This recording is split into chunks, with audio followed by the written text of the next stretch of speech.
পরবর্তী সংবাদে। Tripura state cooperative ব্যাংকের পরীক্ষা হয় বহিরাজ্যে, আর এই বহিরাজ্যে বা ভিন রাজ্যে পরীক্ষাকে কেন্দ্র করে ক্ষুব্ধ টিএসএফ।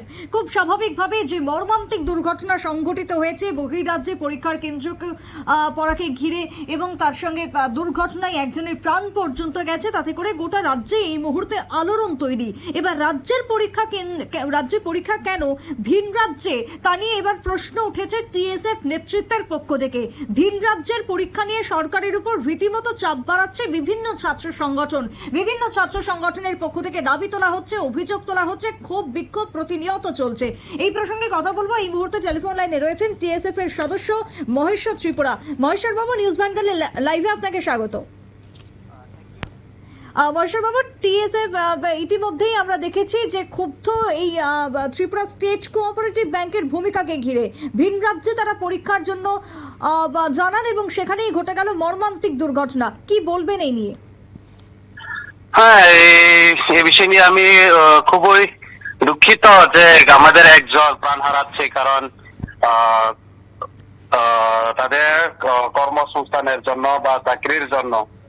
অ্যাকচুয়ালি এই স্টেট কোঅপারেটিভ ব্যাংকের যে এক্সাম, যদি বলতে গেলে স্টেটের এক্সাম, এটা স্টেটের এক্সাম, যেহেতু স্টেটের এক্সাম হওয়া দরকার, কিন্তু আমরা দেখেছি যে আমার দুঃখজনক যে আমাদের স্টেটে কোনো এই সরকার কোনো ব্যবস্থা করতে পারেনি, এই রাজ্যে কোনো ব্যবস্থা করতে পারেনি।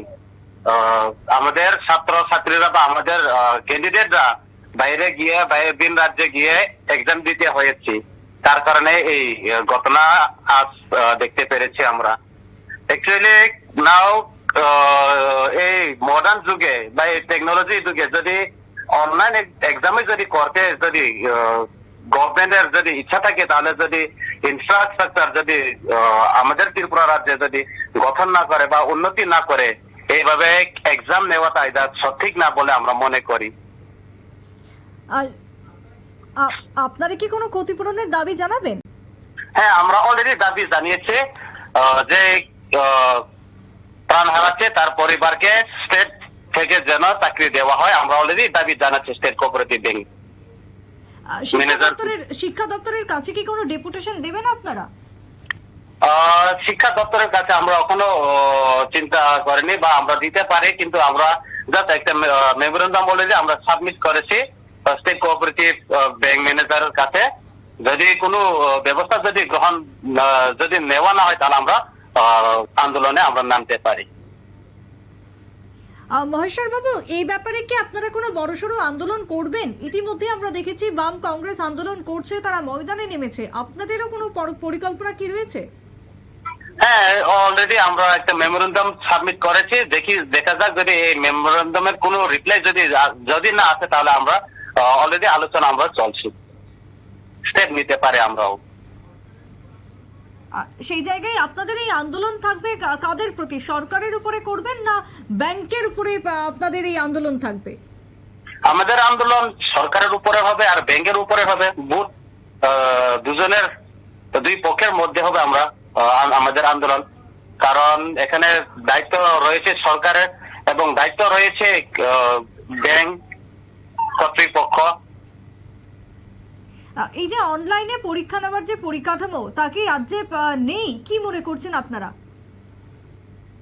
হ্যাঁ, এটাই আমি বলছি যে যদি পরিকাঠামো যদি এখানে ত্রিপুরাতে যদি নেই, অনলাইন নেওয়ানোর পরিকাঠামো যদি নেই, আমি শুনছি যে ক্যান্ডিডেট বলে 30,000 এভাব, আর আমাদের রাজ্যের মধ্যে পরিকাঠামো আছে এক্সাম দেওয়ার সম্ভব অনলি 5,000। যদি এমনই হয়, যদি আমরাও যদি অনেকগুলি সেন্ট্রাল এক্সাম দিতে হয়, অনেকগুলি সেন্ট্রাল চাকরির জন্য, সেই এক্সামগুলি কিন্তু আমরা স্টেটে দিয়েছি, অনেকগুলি এক্সাম স্টেটের মধ্যে দিয়েছি, অনলাইন মোডে দিয়েছি। ওইখানে দেখা যাচ্ছে যে তারা এক ফেসে যদি তারা এক্সামটা করেনি, তারা একটি এক্সামকে 3-4টা ফেসে তারা করে, এইভাবে তারা অনলাইন এক্সামে নিয়েছি। তাহলে আমাদের রাজ্য যখন যে এক্সাম নিয়েছে, এটাও হতে পারতো যদি পরিকাঠামো যদি এনাফ যদি না হয়, তাহলে 3-4টা ফেসে যদি করতে পারতো সরকাররা, তাহলে আমাদের রাজ্যে করতে পারতো যদি পরিকাঠামো যদি না থাকে। কিন্তু পরিকাঠামো যেহেতু নেই, তো পরিকাঠামোর উন্নতি করার আমাদের রাজ্যে আমাদের সরকার বা আমাদের যা ব্যাংক কর্তৃপক্ষ চিন্তা করেনি। এবং যদি পরিকাঠামো যদি না থাকে তাহলে কিভাবে এই রাজ্যে এক্সাম নেওয়া যায় সেই বিষয়ে তারা চিন্তা করেনি। তো আমরা খুবই ক্ষুব্ধ এর ব্যাপারে। মহেশ্বর বাবু, এই যে পরিকাঠামো নেই, পরিকাঠামোগত যে অভাব রয়েছে রাজ্যে বা অনলাইনে পরীক্ষার ক্ষেত্রে, এর দায় কার দিকে তুলবেন এর আঙুল? হ্যাঁ, অবশ্যই সরকারের দিকে। কারণ সরকারে যদি ডেভেলপ যদি না করে ইনফ্রাস্ট্রাকচার, এখন যেহেতু মডার্ন যুগ, টেকনোলজি যুগ, তাহলে সরকারকে স্টেপ নিতে হবে কিভাবে টেকনোলজি যুগ, যেহেতু টেকনোলজি কিভাবে ডেভেলপমেন্ট করবে, ইনফ্রাস্ট্রাকচার কিভাবে ডেভেলপ করবে, সেইগুলি তো গভর্নমেন্টই দেখবে। তাহলে যদি গভর্নমেন্টের যদি স্টেপ যদি না নিতে পারে তাহলে তো আমরাও পিছিয়ে থাকবে। মহেশ্বর বাবু, যখন এই ঘটনা ঘটলো বা একজনের প্রাণ পর্যন্ত গেল, তারপরে আমরা দেখেছি টিআরটিসি বাস স্ট্যান্ড পুরো শূন্য, খাঁ করছে, কেউ পরীক্ষা দিতেই গেল না, কারণ ভয়, আতঙ্ক। তাই যারা পরীক্ষা দিতে পারলো না, পরীক্ষা দিতে গেল না, তাদের জন্য আপনারা কি পদক্ষেপ নেবেন? আমরা শুধু এই অ্যাক্সিডেন্টের পরে মানুষ যায়নি এমন না, এর আগেও অনেকগুলি ক্যান্ডিডেট যেতে পারেনি। কারণ তারা প্রিপেয়ার, তারা স্টেজে এক্সাম দেওয়ার জন্য প্রিপেয়ার, রাজ্যে এক্সাম দেওয়ার জন্য প্রিপেয়ার। কারণ অনেকের আছে যে ক্যান্ডিডেট তাদের টাকা পয়সা অভাব, এর কারণে আমাদের অনেক ক্যান্ডিডেট যেতে পারেনি। তো অনেকগুলো ক্যান্ডিডেট আমাদের কাছে বলেছি যে এই এক্সামটা যেন স্টেজের মধ্যে, রাজ্যের মধ্যেই হয়। তো এরপরে দেখা গেছে আবার অ্যাক্সিডেন্ট হয়েছে, তো অনেকগুলি ক্যান্ডিডেট যেতে পারেনি।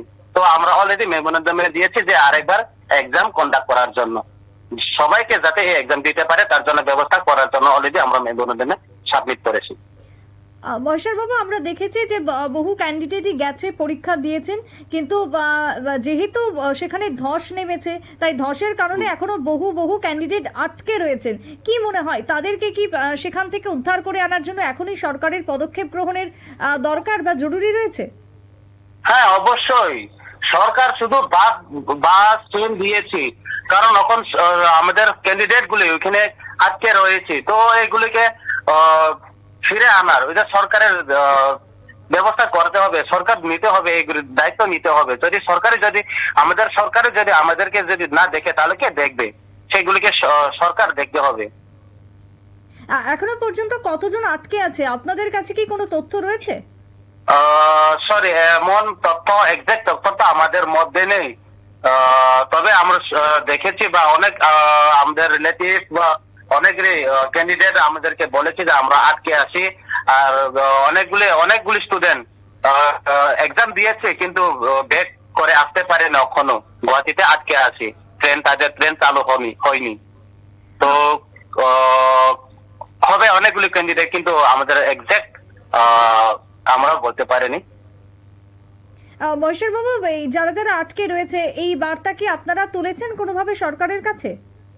হ্যাঁ, আমরা মেমোরেন্ডামে বলেছি যে যেগুলি আটকে আছে এগুলিকে যেন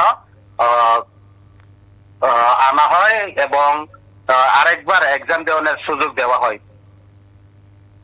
একেবারেই তাই। অনেক ধন্যবাদ মহেশ্বর বাবু টেলিফোন লাইনে থাকার জন্য।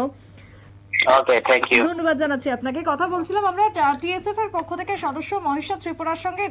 ত্রিপুরা স্টেট কোঅপারেটিভ ব্যাংক, সেখানে 156টা পোস্ট ছিল এবং সেই পোস্টের জন্য প্রায় পরীক্ষার্থীর সংখ্যা ছিল রাজ্যের 19,000 এবং সেই জায়গায় 5,000-এর মতন পরিকাঠামো রয়েছে রাজ্যে অনলাইনে পরীক্ষার ক্ষেত্রে। তাই বহির রাজ্যে সিট ফেলে এই পরীক্ষার ক্ষেত্রে, আর সেই পরীক্ষা দিতে গিয়ে ঘটে গেল বিপত্তি, প্রাণ গেল এক যুবকের। ইতিমধ্যেই রাজ্য জুড়ে আলোড়ন, বাদবাকি পরীক্ষার্থীরা আতঙ্কিত। ইতিমধ্যে দাঁড়িয়ে ব্যাংকের বিরুদ্ধে এবং তার সঙ্গে সরকারের বিরুদ্ধে ক্ষোভ ইতিমধ্যেই দেখা যাচ্ছে বিভিন্ন ছাত্র সংগঠনের পক্ষ থেকে। রীতিমতো চাপ বাড়ছে এক প্রকার বলা যায় ঘটনাকে ঘিরে। ছোট্ট একটা বিরতির পর ফিরবো, সঙ্গে থাকুন।